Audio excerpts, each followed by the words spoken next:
E hoje eu quero falar de um julgamento que, ao contrário dos erros, foi um julgamento totalmente manipulado com uma ideia fixa na mente: condenar um inocente. O texto que nós vamos ler hoje é Mateus 26, de 57 a 68, e ainda um trechozinho de Mateus 27, de 1 a 10. É um trecho longo e eu peço que você, por gentileza, se ponha em pé para a leitura da palavra de Deus.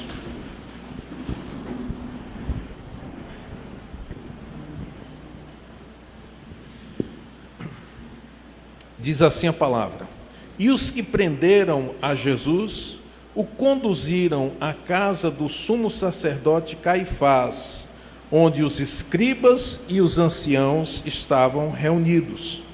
E Pedro o seguiu de longe, até ao pátio do sumo sacerdote, e entrando, assentou-se entre os criados para ver o fim.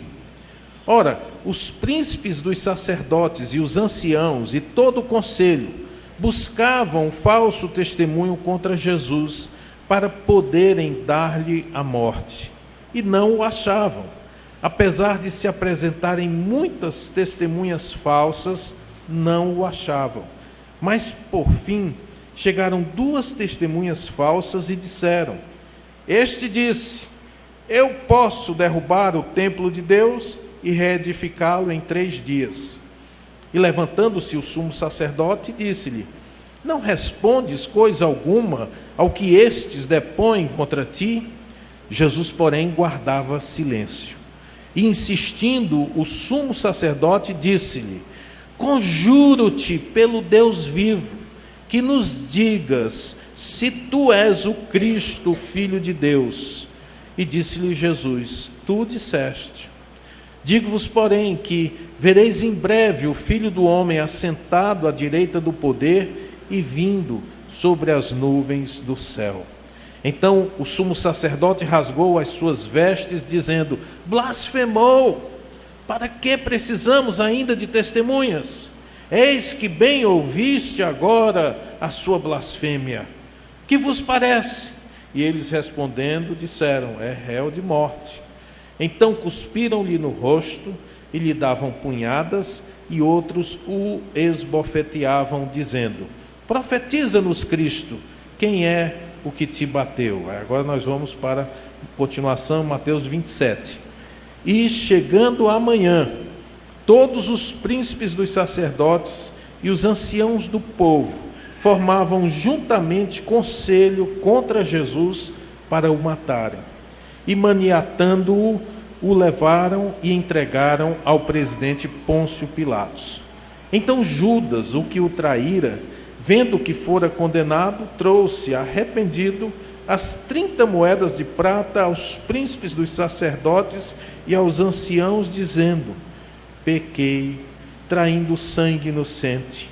Eles, porém, disseram: Que nos importa? Isso é contigo. E ele, atirando para o templo as moedas de prata, retirou-se e foi-se enforcar. E os príncipes dos sacerdotes, tomando as moedas de prata, disseram: Não é lícito colocá-las no cofre das ofertas, porque são preço de sangue.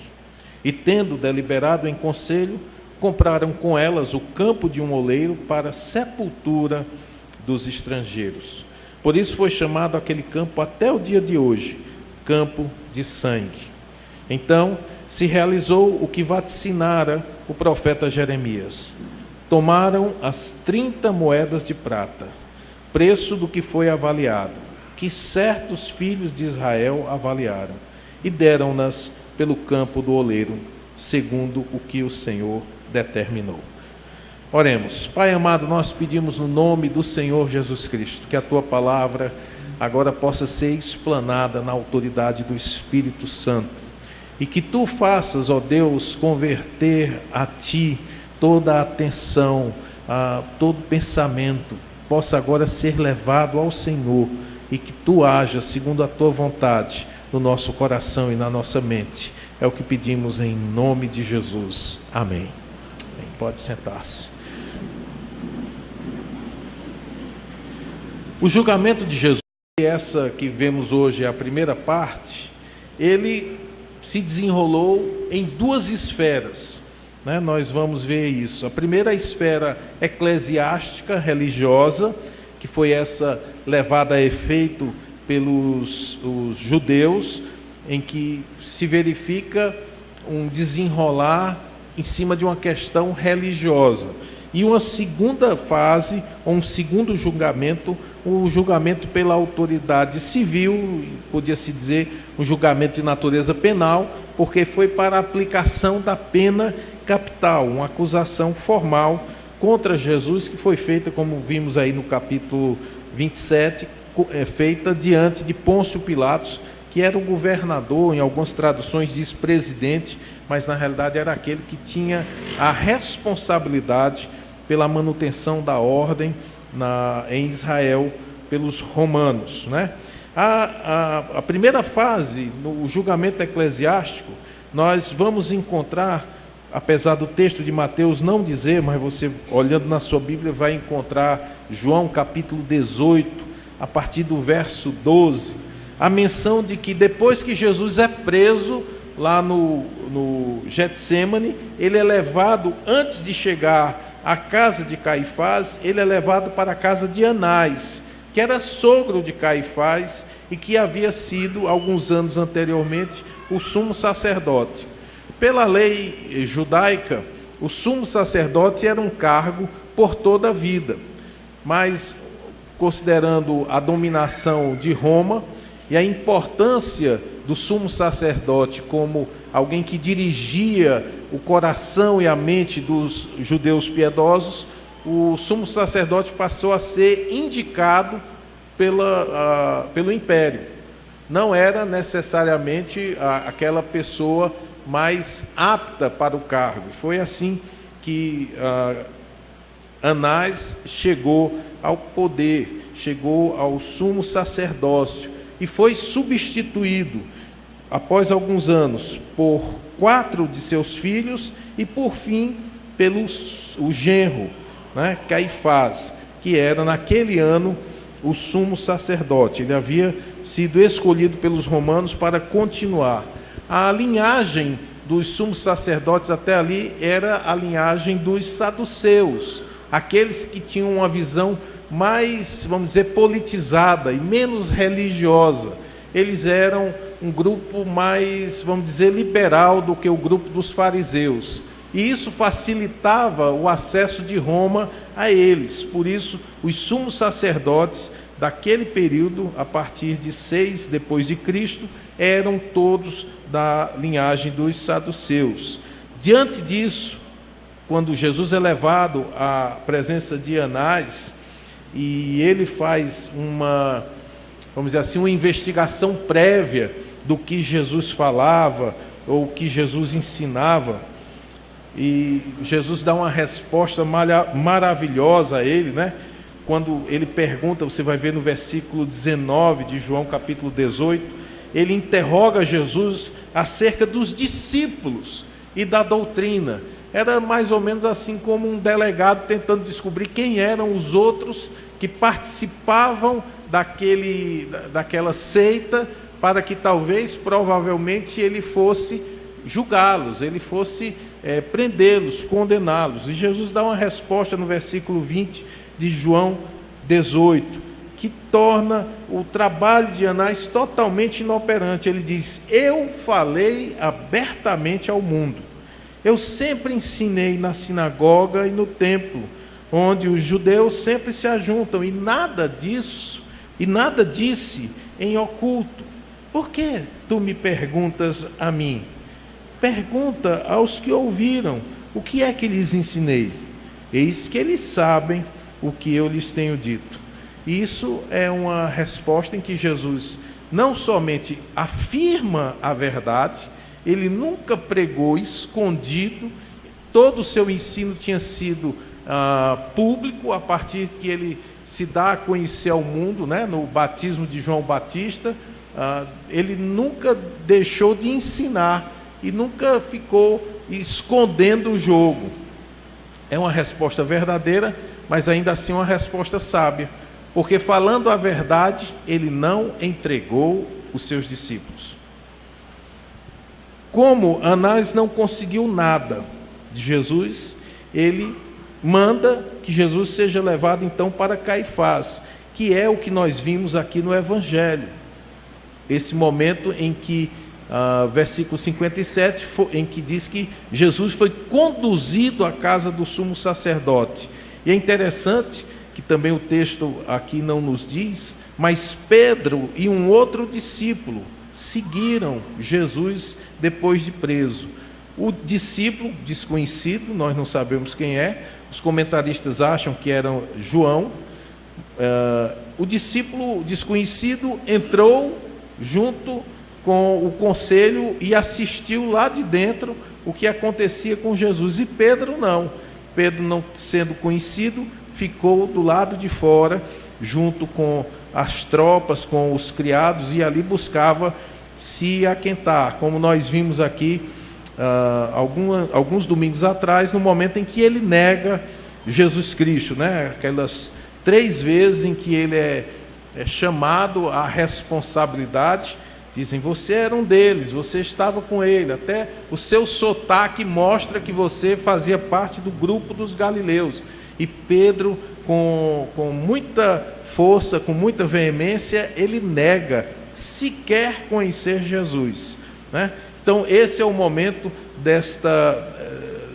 deste julgamento. É interessante a gente notar, queridos, que esse julgamento ele está totalmente marcado por ilegalidades. Primeiro, os juízes, aqueles que que estavam reunidos para supostamente ouvir a acusação e fazer um juízo de valor, os juízes já haviam decidido que Jesus deveria ser morto. Se você voltar um pouquinho aí na sua Bíblia, no capítulo 26, versículos 3 a 5,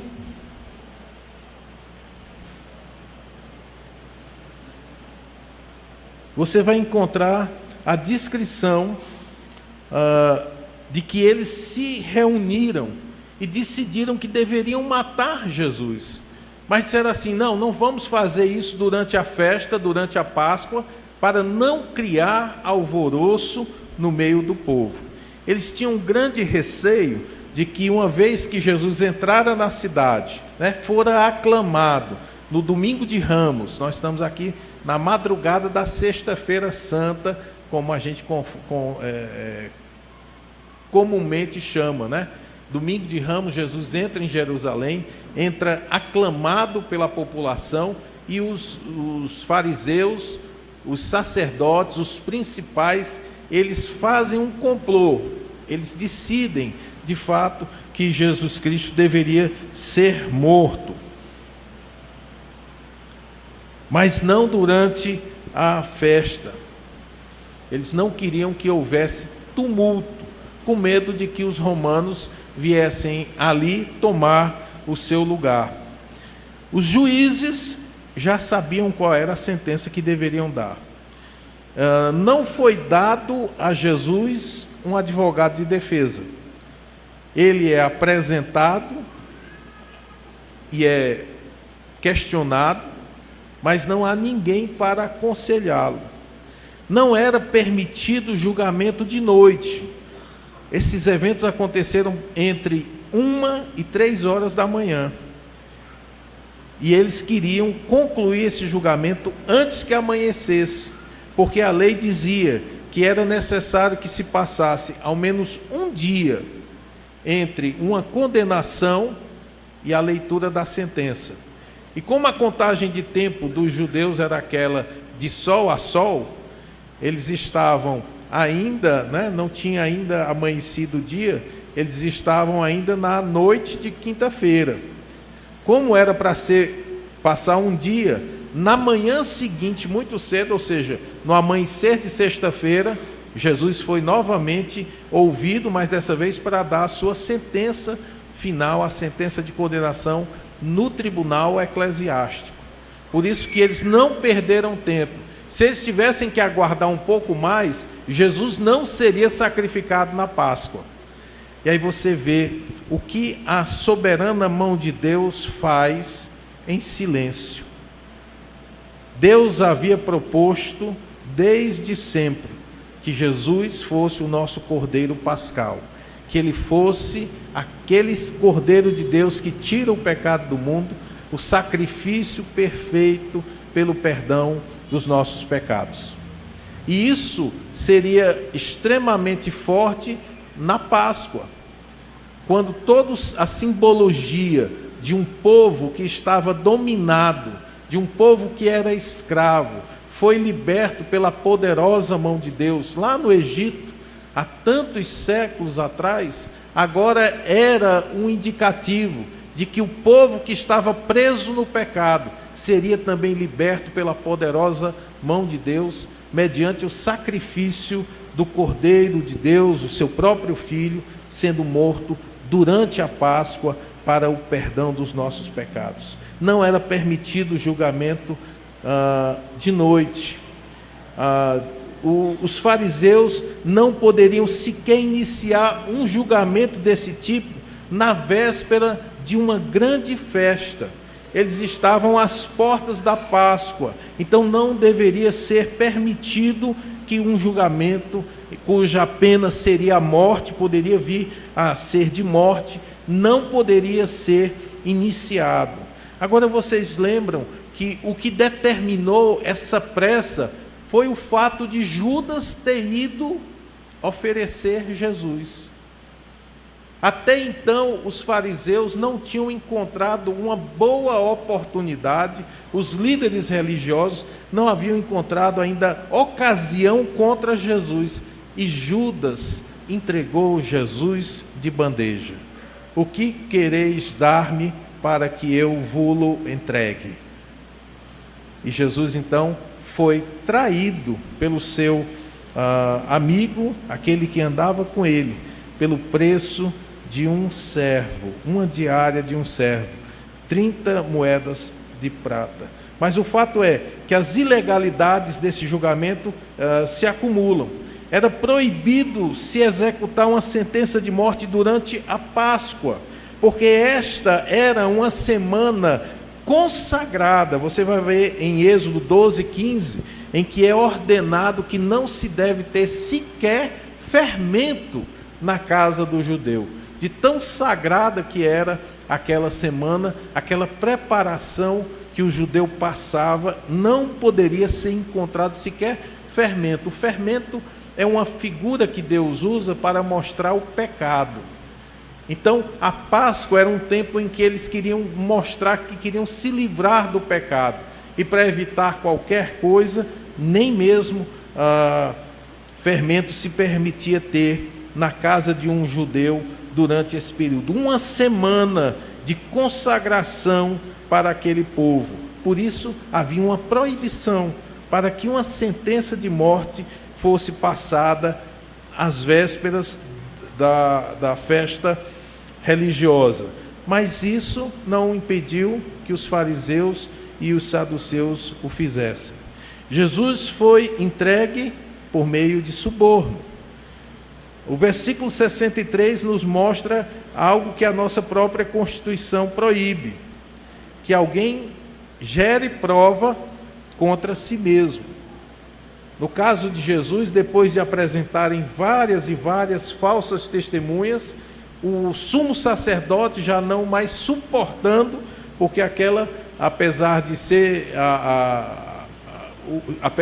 apesar de ser o objetivo deles, que era condenar e matar Jesus, por isso toda essa pressa, eles só poderiam fazê-lo, até para eles, só poderiam fazê-lo se houvesse a apresentação de testemunhas. A lei judaica proibia para crimes de morte que apenas uma pessoa depusesse para a morte de outra. Era necessário que ao menos 2 pessoas confirmassem o crime para que fosse aplicada a pena de morte. É interessante que, como diz o texto, que várias testemunhas foram apresentadas, mas o testemunho delas não batia. Até que, por fim, 2 últimas, também falsas, elas se apresentam, mas a resposta de Jesus a elas foi o silêncio. Aquele silêncio deixava Caifás irado, porque ele estava vendo que o seu caso estava desmoronando. Sem as testemunhas, nem mesmo aquele tribunal, corrupto como estava, poderia dar uma sentença de morte. E talvez, numa expressão de ódio, algumas pessoas questionam: será se essa explosão nasceu dele mesmo ou foi algo orientado por Deus? Não se sabe. O fato é que Caifás, indignado, ele se levanta e diz: você não está ouvindo o que estão falando de você? Estão aqui te acusando, e você não fala nada. E Jesus, boca calada.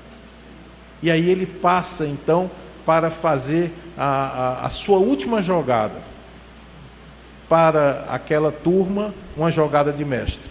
Ele faz uma imprecação a mais séria possível: conjuro-te pelo Deus vivo. Ele colocou Jesus debaixo da obrigação de falar a verdade, chamando Deus por testemunha. E claro, diante disso, não seria possível que o Senhor negasse o que foi falado. Conjuro-te pelo Deus vivo, que nos digas a verdade.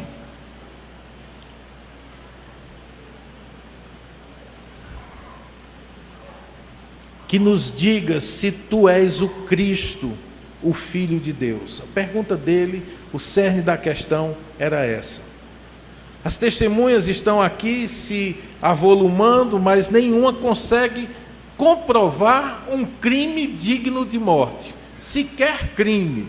Jesus jamais cometeu qualquer pecado. E aqui ele traz então a raiz de toda aquela reunião. É verdade que você está se fazendo um com o Pai. Você está declarando que é o mesmo que o Deus Jeová Todo-Poderoso? E a resposta de Jesus é essa: tu o disseste. Eu me lembro quando, recém-convertido, eu li essas palavras. Eu disse: não, Jesus disse assim, você está dizendo, sou eu não. Mas na realidade, o texto original declara que essa é uma afirmação clara. É como se Jesus estivesse dizendo claramente. A pergunta é: tu és o Cristo, o Filho de Deus? E quando Jesus diz tu disseste, seria o equivalente na língua original a dizer: sim, eu sou o Cristo, o Filho de Deus. Era uma resposta confirmatória. Foi a mesma que Judas perguntou quando Jesus começou a passar aquele pão e disse: um de vós há de me trair. E todos os discípulos na última ceia estavam com o coração pesado e foram perguntando um por um: por acaso sou eu, mestre?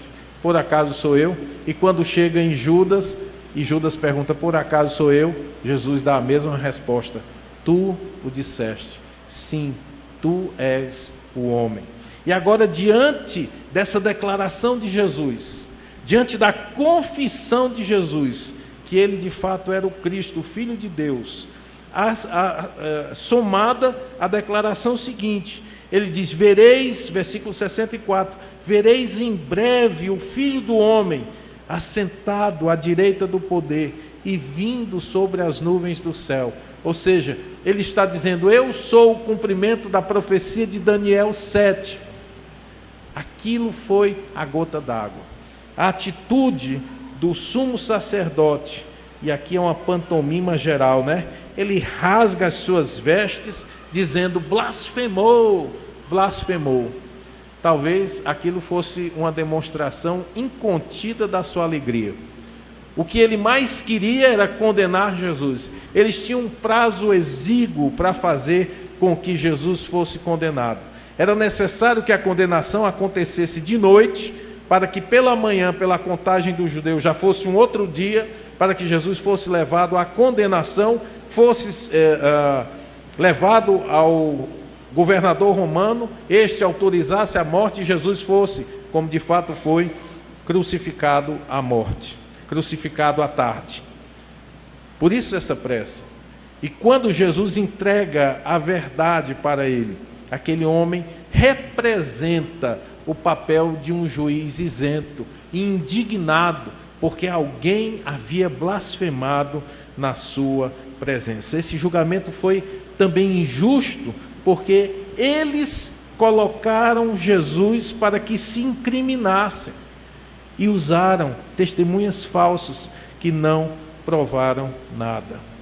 É interessante notar que o desejo desses homens era movido tão somente pela inveja.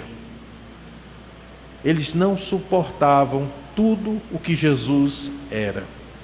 Jesus diversas vezes chamou a atenção daqueles homens do quanto eles haviam se distanciado do plano e do propósito de Deus. E agora a solução que eles tinham era matá-lo, cumprindo exatamente o propósito eterno de Deus, de mandar o seu Filho à morte, o justo pelos injustos, para nos salvar, para nos fazer ter novamente comunhão com Deus. A única forma que aquele tribunal poderia condenar Jesus à morte é se houvesse o crime de blasfêmia. Além da blasfêmia, haviam outras condutas criminosas também que geravam morte, né? Idolatria, falsa profecia, consultar os mortos, estupro, adultério, homicídio, ferir ou amaldiçoar os pais, sequestrar uma pessoa, falso testemunho. Qualquer um destes crimes, de acordo com a lei judaica, poderia resultar no crime, na punição capital, na pena de morte. O que nós vemos aqui, queridos? E essas sim são as lições que nós queremos trazer para vocês hoje à noite. Primeiro, o que esse texto nos indica é que no mundo nós passaremos por grandes injustiças. Nunca houve um réu mais inocente do que Jesus Cristo. Se eu e você eventualmente sofremos qualquer perseguição na vida, o mal que nos sobrevém é justo, porque eventualmente em algum ponto da sua história você ofendeu alguém. Em algum ponto da sua caminhada você ofendeu o Deus Todo-Poderoso. E se algum mal lhe sobrevém, Deus é justo. Mas Jesus Cristo nunca cometeu mal nenhum. Em sua boca, diz o apóstolo Pedro, nunca se achou dolo. Ele nunca falou nenhuma maldade. E você pode imaginar quantas vezes nós abrimos a nossa boca para julgar, para criticar, para fofocar, para falar mal das pessoas que nos cercam. Jesus Cristo nunca fez isso. Nós passaremos por grandes injustiças, como diz o texto de João 16:33, nos alerta: tenho-vos dito isso para que em mim tenhais paz. No mundo tereis aflições, mas tende bom ânimo, eu venci o mundo. Existe agora um evangelho triunfalista que diz que o cristão não passa por problemas nessa vida. Pare de sofrer, diz alguns. Então, se você fizer a campanha desse ou daquele, se você ofertar tantas coisas, todas as coisas irão bem para você. Olhe para Jesus Cristo. Jesus Cristo padeceu o imerecido. Nunca fez nada, nem sequer perto, para merecer uma condenação. E ainda assim, foi levado a uma circunstância, foi julgado por pessoas corruptas, foi vendido por um seu amigo, foi levado a se incriminar dizendo a verdade, falando exatamente o que se esperava que dele se falasse, e foi como uma ovelha muda diante dos seus tosqueadores. Agora pare um pouco e pense na sua vida quando você sofre perseguição e injustiça. Aqui eu tenho certeza há alguns que querem ser e são discípulos de Jesus Cristo. Querem andar nas suas pisadas e querem ser semelhantes a Ele. Mas será se no momento em que você confronta uma grande injustiça, a sua reação é como a dele? Entregar-se silencioso nas mãos do justo juiz. Eu me lembro de certa vez, uma ocasião em que uma pessoa, não entendendo um posicionamento meu, passou a me denegrir na rádio, lá em Araiós. E o juiz chegou e conversou comigo. Ele disse: rapaz, tu vai deixar esse cabo falar isso aí de ti? E a minha vontade realmente era usar da força e do poder, e além disso, né, o sangue cearense ferveu, né? Mas eu me lembrei de que eu estou ali não para ser apenas mais um. Eu estou ali para apontar para Jesus Cristo. Eu disse: eu vou permitir que Deus faça o que Ele quiser com essa pessoa. E essa pessoa saiu bem, não sofreu nada. Antes que você pense assim: Deus mandou um raio, virou o carro, matou ele. Nada, nada disso. Falou o que quis e ficou por isso mesmo, do meu ponto de vista. Mas eu preferi que o Senhor tomasse conta daquela situação, do que eu mesmo fazer justiça com as próprias mãos. Você tem feito isso? Na sua vida, quando você é confrontado com injustiças, qual é a sua atitude? Nossa primeira atitude é revidar. Nossa primeira atitude é gritar. Nossa primeira atitude é falar mais alto do que quem está gritando com a gente, não é verdade? Olhe para Jesus Cristo. O mais puro, o mais certo, o mais inocente que já pisou neste mundo. Diante de um complô para tirar-lhe a vida, ele aguentou em silêncio. Pastor, mas eu vou estourar. Você não quer ser discípulo de Jesus? Estoura para cima, estoura para o Pai. Fala para Deus: minha é a vingança, diz o Senhor, eu retribuirei. Tiago vai dizer que a ira do homem não promove a justiça de Deus. E muitas vezes nós, cercados de falibilidade, cercados de pecado, nós queremos fazer justiça pelo nosso próprio braço. Nós queremos fazer justiça, o que nós consideramos justo, da nossa maneira. Não foi o que Cristo fez. Não se engane, mais cedo ou mais tarde, você passará por injustiças. A vida não é justa. Às vezes os bons morrem cedo e os maus perpetuam-se no poder. E nós dizemos: Senhor, até quando? Até quando? A resposta que nós temos é aquela que recebemos exatamente no Apocalipse. Deus está no controle de todas as coisas, está conduzindo a história para um dia de juízo. Pode ser que não seja na minha geração nem na sua, mas Deus não deixará de recompensar a cada um segundo as suas obras.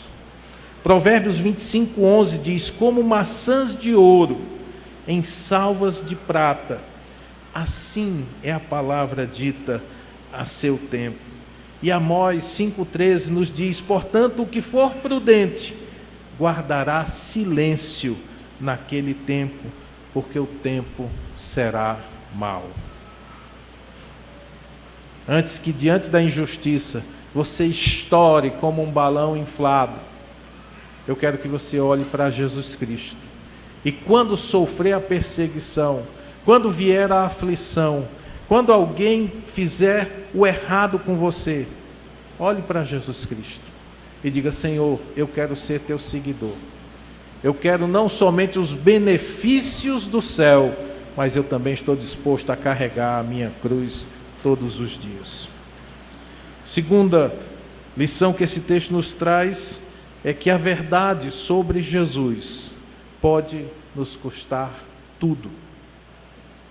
O Senhor guardava em silêncio todas as acusações falsas que lhe eram feitas, até o momento em que se questionou quem de fato ele era.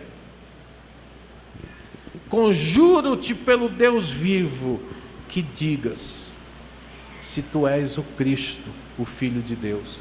Era exatamente o que eles tinham esperado a noite toda. Jesus não era tolo. Jesus sabia que aquela resposta selaria o seu destino, mas ao preço da sua própria vida. Ele declara e não nega: eu sou de fato o que você está dizendo que eu sou. E tem mais: a partir de agora você vai ver o Filho do Homem assentado na glória celestial, descendo com poder e glória. Eu sou aquele profetizado por Daniel 7. E isso levou Cristo à morte. Eles reconheceram imediatamente que Cristo estava se fazendo semelhante ao Deus Todo-Poderoso, e no olhar deles aquilo era uma blasfêmia. Isso deve nos levar a pensar também nessa realidade. Você está disposto a sofrer a perda de tudo para defender a verdade do Evangelho? Algumas pessoas estão dispostas a seguirem a Jesus enquanto a sua fé não altera algumas coisas na vida. Algumas pessoas dizem: eu te seguirei, Senhor, por onde quer que fores eu irei, mas deixa primeiro eu fazer isso. Mas, Senhor, isso aqui eu vou fazer, eu tenho liberdade para fazer isso. Acabam se tornando sócios e parceiros num local onde só deveria haver um Senhor, um único Deus, aquele que diz: é assim e você faz. O apóstolo Paulo viveu essa experiência. Ele diz numa reunião de igreja, quando os irmãos se reuniram lá em Éfeso e disseram: não vá a Jerusalém, não suba, não vá, você vai ser preso. Por favor, Paulo, tem muito o que fazer, tem coisa boa para você fazer pelas igrejas. A resposta dele é essa: em nada tenho a minha vida por preciosa, contanto, desde que cumpra com alegria a minha carreira e o ministério que recebi do Senhor Jesus, para dar testemunho do Evangelho da graça de Deus. Paulo: não suba porque você vai morrer, a minha vida não é preciosa, o testemunho do Evangelho sim é precioso. Será que nós temos esse nível de compromisso? Será que estamos, como seguidores de Jesus, também dispostos a dizer a mesma coisa? A opinião do meu pai não é importante, a opinião da minha mãe não é importante, a opinião do meu chefe não é importante, o que a minha esposa, o que o meu filho pensa não é importante. O que importa mesmo é que eu anuncie o Evangelho da graça de Deus, é que eu não negue o Senhor que se sacrificou por mim. A verdade sobre Jesus Cristo pode custar a você a vida. Alguém já perguntou e eu achei bastante interessante: você daria a sua vida por Jesus? Você perderia a sua vida por Jesus? E a resposta de alguns é: sim, eu morreria por Jesus. Mas alguém perguntou certa vez numa classe de escola dominical, e aquilo marcou o meu coração. Ela disse: morrer por Jesus é fácil, eu quero ver viver por Jesus. De fato, morrer num segundo, em um determinado momento a dor cessa, em um determinado momento o terror passa, e você está para sempre com o Senhor, levado pela mão pelos anjos até a presença de Deus. É maravilhoso. Um só momento em que o mundo eterno passa a ser o seu presente. Mas viver aqui, dia após dia, negando-se a si mesmo, tomando a sua cruz e o seguindo, fazendo calar a sua vontade e deixando que Cristo viva em você. Essa é a tarefa mais difícil. O apóstolo Paulo tinha essa experiência. A minha vida não é importante. Ao contrário, o que importa é que Jesus Cristo seja anunciado. Lucas, capítulo 21, a partir do verso 22, Jesus, ao falar dos últimos tempos, ele diz: antes de todas estas coisas acontecerem, lançarão mão de vós e vos perseguirão, entregando-vos às sinagogas e às prisões e conduzindo-vos à presença de reis e presidentes por amor do meu nome. E vos acontecerá isto para testemunho. Proponde, pois, em vosso coração não premeditar como haveis de responder, porque eu vos darei boca e sabedoria, a que não poderão resistir nem contradizer todos quantos se vos opuserem. E até pelos pais, e irmãos, e parentes e amigos sereis entregues. E ele diz no final: e matarão alguns de vós. O cristão que anda com Jesus sabe que a perseguição vem. Às vezes você vai perder amizades, às vezes você vai perder dinheiro, às vezes você vai perder bens, às vezes você perde até a família, em alguns casos até a morte. Mas você está disposto a seguir a Jesus Cristo? A última lição desta noite, aliás a penúltima, é: nem todo arrependimento é verdadeiro. Nós vemos no caso de Judas a demonstração de um arrependimento falso, porque não gerou qualquer fruto de mudança de vida. Judas era uma pessoa que pensava somente em si mesmo. Ele era o seu próprio Deus. Ele queria benefícios pessoais para si mesmo. João vai dizer, quando houve aquele conflito com a mulher que quebrou o vaso de alabastro sobre a cabeça de Jesus, que Judas era um dos mais revoltados. Ele dizia: por que é que nós não pegamos esse vaso de alabastro e vendemos por 300 denários? Quanto isso poderia render e depois nós distribuiríamos para os pobres? E João faz um pequeno comentário. Ele dizia isso não porque pensasse nos pobres, mas porque era ladrão e tirava do que se lançava na bolsa. O objetivo de Judas sempre foi o seu benefício próprio. Ele queria lucrar com a fé, ele queria estar tendo vantagem andando com Jesus Cristo. Até o ato de vender Jesus representava para ele uma vantagem. Sabe-se lá qual era.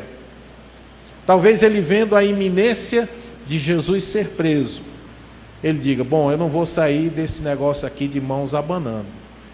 Eu estou aqui há 3 anos seguindo este homem, já fiz o meu pezinho de meia, tirando do que está sendo depositado, mas agora vai acabar. Ele vai ser preso. Mais cedo ou mais tarde vão matar Jesus. Eu não posso sair daqui de mãos abanando. Foi lá e vendeu Jesus por 30 moedas de prata. Judas sempre quis que ele fosse beneficiado. E nesse momento, em Mateus 27, nós vemos aqui a descrição de um arrependimento que pode acontecer com alguma pessoa aqui esta noite. É aquele arrependimento do que lhe é contrário. É o arrependimento da pessoa que acaba de cometer um furto ou um roubo e é presa. Eu acho linda aquelas entrevistas de repórter, né? Você está arrependido? E todos eles, invariavelmente, com um olhar baixo, estou arrependido. Você faria de novo? Não, não faria. Mas só dizem isso depois que são pegos, depois que são confrontados com o seu pecado. Anteriormente não haviam mudado de pensamento, não haviam mudado de vida, mas no momento em que a chapa esquenta, no momento em que a liberdade é tomada, aí eles se lembram de ficarem tristes. Olha, eu já fiz muito tribunal do júri, já participei de inúmeras audiências criminais, e é ruim de você ver um preso orgulhoso. Eu só vi foi pela internet, um preso do PCC que ele afrontava o juiz, o promotor, afrontava todo mundo, né? Ali eu não sei se é loucura ou é prepotência mesmo. Mas os nossos bandidinhos normais aqui, dá pena. É tudo tão triste, né? Mocoronga, cabeça para baixo, fala baixo, a gente às vezes tem que pedir até para falar mais alto, porque estão tão tristes, fazem aquela sessão. Nunca vi tribunal do júri em que o réu seja valente. Ele é toda vez com as mãos entre as pernas, cabeça baixa, às vezes chorando. Esse é o tipo do arrependimento que marcou a vida de Judas. O arrependimento daquele que não consegue viver com o seu erro. O que vão dizer de mim? Agora que Jesus foi condenado, quem entregou o homem? Foi o Judas. E ele não queria, não suportava a reprovação do seu ato. Qual a sua atitude? É procurar Jesus e dizer: me perdoe, Senhor, foi um momento de fraqueza? Não. Ele procura aqueles com quem ele se unira para praticar o mal e diz: eu não quero mais esse dinheiro, toma. E ele sai e vai se matar. Jesus faz um questionamento em Lucas 6,46, quando ele diz: por que me chamais Senhor, Senhor, e não fazeis o que eu digo? O verdadeiro arrependimento nos leva a fazer aquilo que Deus quer que façamos. Não apenas porque nós podemos fugir sem que ninguém saiba. Não apenas porque nós podemos continuar vivendo, escondendo o nosso pecado. Mas é porque no nosso interior nós sabemos, não está certo. Deus não me chamou para isso. Eu vou mudar de vida, eu vou mudar de posição. Eu não vou mais agir dessa maneira. Ainda que ninguém saiba. Ainda que ninguém te confronte com o seu pecado. O verdadeiro arrependimento, ele te leva a uma mudança de comportamento e de atitude. O apóstolo Paulo diz em 2 Coríntios 7,10: a tristeza, segundo Deus, opera arrependimento para a salvação, mas a tristeza do mundo opera a morte. E aí nós podemos ver a história de Pedro e de Judas. Pedro traiu Jesus, Judas também. Judas vendeu Jesus por 30 moedas de prata. Pedro até falava palavrões negando que conhecia Jesus Cristo. Contudo, quando Jesus é morto e ressuscita, nós o encontramos, Pedro, pescando na Galileia, no mar da Galileia. E quando Jesus aparece ressuscitado ali, e diz: vocês têm peixe? Pedro, que estava um pouco distante com João no barco, sem reconhecer que era Jesus, ouve de João a verdade: é o Mestre. E qual é a atitude de Pedro? Ele se joga no mar e vai nadando, antes que os barcos mesmos possam atracar. Pedro chega antes de todos, porque ele queria voltar a estar bem com Jesus. E o Senhor vai andando com Pedro e João, né? Depois João fica para trás e volta novamente a mexer na ferida. 3 vezes Pedro negara a Jesus, e por 3 vezes Jesus questiona a Pedro: Pedro, tu me amas? Tu me amas? Tu me amas?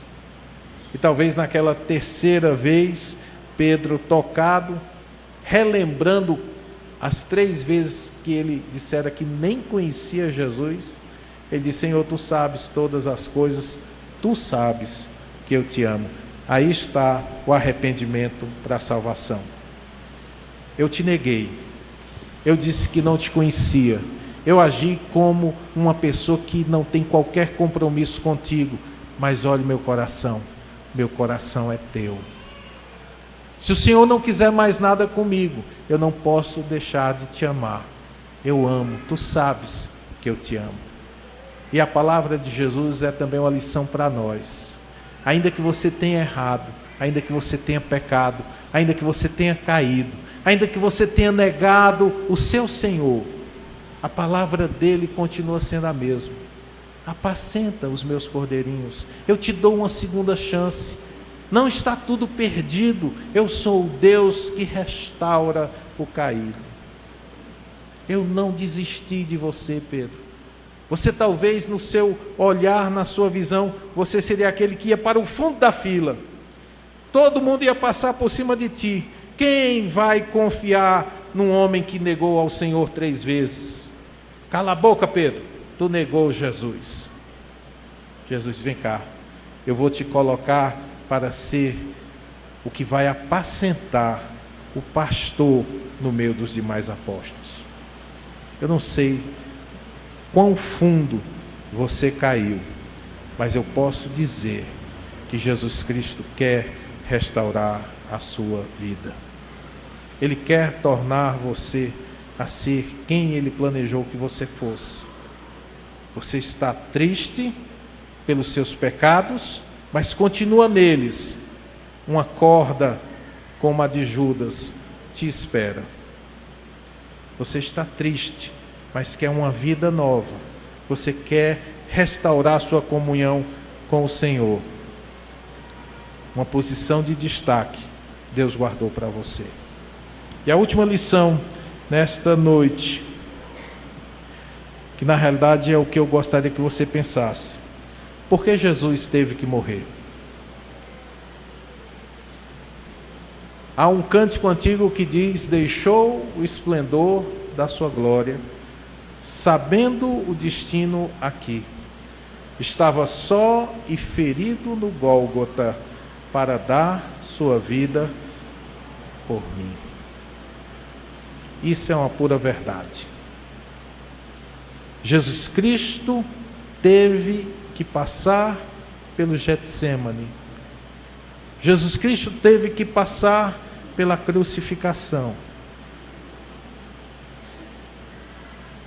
por causa do meu pecado, porque era a única maneira de restaurar a minha vida com Deus. E Ele fez isso espontaneamente. João 10:18, Ele diz: a minha vida ninguém a tira de mim, mas eu a dou por minha própria vontade.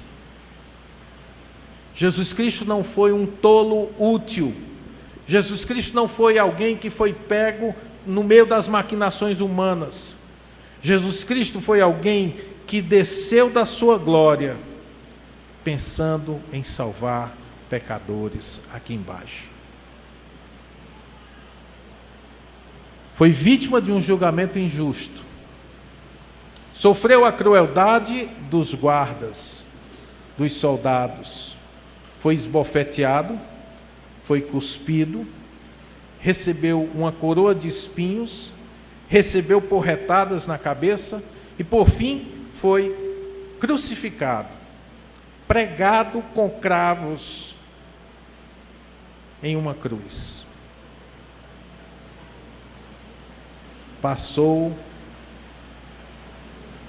algum tempo pendurado, contemplando pecadores que blasfemavam e diziam, provocando: salvou os outros e não consegue salvar-se a si mesmo. Desça da cruz para que creiamos em ti. Tudo isso Ele passou para que pecadores pudessem ser reconciliados com Deus. Talvez você diga: mas pastor, como eu posso me reconciliar com Deus?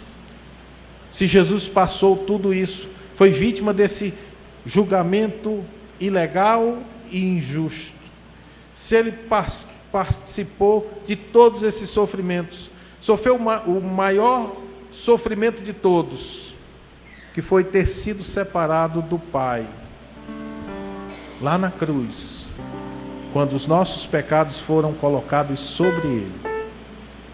E Ele grita: Eli, Eli, lama sabachthani, Deus meu, por que me desamparaste? No momento de profunda e total solidão, Jesus Cristo estava pendurado naquela cruz, pagando a justiça de Deus, para que você que ouve, para você que nesse momento é confrontado com o seu pecado e diz: eu não mereço tanto amor, para que você tivesse este Salvador maravilhoso, que te toma pela mão, que te restaura, que te transforma. Agora, a salvação está posta diante de você. E o que você vai fazer com este Jesus? É uma escolha pessoal, é uma decisão sua. Você pode se levantar e sair e dizer: lindas palavras, falou muito ao meu coração, e continuar a sua vida de sempre e unir-se a Judas na condenação eterna. Ou você pode se voltar para Jesus Cristo e clamar: Jesus, Senhor, tem compaixão de mim, salve a minha alma. Eu sou pecador, Senhor, eu reconheço. Eu te ofendo de tantas e tantas e tantas maneiras. Mas esta noite, eu quero que o Senhor seja o verdadeiro dono da minha vida. Eu me arrependo, Senhor. Eu me arrependo dos meus pecados. E eu quero viver agora contigo, andar contigo, ser também um seguidor de Jesus. A minha força é fraca. Eu não sei nem se eu consigo resistir até amanhã, mas eu confio em Ti. A fé em Jesus Cristo é exatamente isso, é você abrir mão do que você pode fazer e passar a depender daquilo que Ele fez por você. E eu queria que nesse momento cada um de nós pudéssemos conversar com Deus. Se Deus falou com você essa noite, eu queria que você respondesse alguma coisa para Ele. Porque Ele lhe trouxe até aqui para dar testemunho a você que Deus amou você de tal maneira que não negou seu Filho unigênito, antes o entregou por nós, para que todo aquele que nele crê não pereça, mas tenha a vida eterna. Esse é o seu momento, esse é o seu encontro. Essa é a oportunidade que você tem esperado por toda a vida. O que eu devo fazer? Arrependa-se e creia. Arrependa-se e creia. Converse com Deus nesse momento.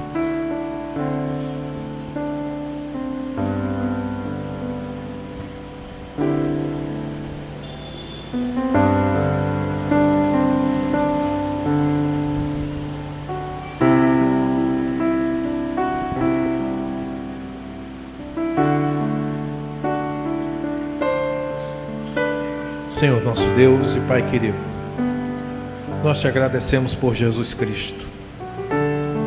Ninguém nunca nos amou como Ele nos amou. Sabendo quem nós somos, os nossos pecados, as nossas ofensas, ainda assim, Ele foi obediente até a morte, e a terrível morte pela crucificação. Ele fez isso, Senhor, para cumprir o teu propósito eterno de voltar a convergir nele todas as coisas que estão no céu e na terra, tornar a trazer de volta aqueles filhos de Deus que andavam dispersos pelo mundo. E nessa noite, tu sabes, aqueles que te buscam de coração aberto, aqueles que se voltam para ti e dizem: Jesus, salva-me, salva-me. Oh, eu escuto essas palavras e o meu desejo é ser salvo por ti. Tem compaixão de mim, tem compaixão da minha alma. Jesus, Filho de Davi, tem compaixão de mim. Ajuda, Senhor, a esses que nesse momento se voltam para Ti com fé. E faz com eles aquilo que prometeste. Todo aquele que invocar o nome do Senhor será salvo. E salva-os para a glória do Teu Filho Jesus. Também a nós, Senhor, que somos confrontados pelo exemplo magnífico do Teu Filho, que quando injuriado, não injuriava de volta. Quando pressionado pelas injustiças, se entregava ao justo juiz, para que o Senhor julgasse a sua causa. A nós que somos chamados a nos arrepender não apenas em choro e em lágrima, mas em atitudes e ações. Eu peço, anima o Teu povo. Tira-nos, Senhor, a venda dos olhos para que possamos ver o quanto esse mundo precisa de Jesus e que nós fomos escolhidos pelo Senhor para alcançá-lo mediante o anúncio de que Jesus Cristo é sim o Filho de Deus, entregue por nossos pecados para a salvação de todo aquele que nele crê. Cura o Teu povo, Senhor, das feridas emocionais e espirituais. Aqueles que não acreditam mais, Senhor, que foram abusados na sua fé, que talvez tenham entrado hoje aqui para matar a saudade e pensavam que iam sair do mesmo jeito. Age agora poderosamente, Espírito de Deus. Toca nessas vidas e cura-as para a glória do Teu Filho Jesus. Que se cumpra nela aquilo que o apóstolo João nos diz lá no Apocalipse: lembra-te de onde caíste e arrepende-te. Lembra-te quem tu eras, lembra de onde estavas, lembra o momento em que o teu coração foi ferido. Arrepende-se e volte para o Senhor Jesus. Nós Te louvamos por mais uma noite em que a Tua palavra foi anunciada. Que as pessoas que a ouviram, Senhor, saibam guardá-la como um tesouro precioso em seu coração. É o que nós pedimos, Pai, e Te agradecemos por tudo, em nome de nosso Senhor e Salvador Jesus Cristo. Amém.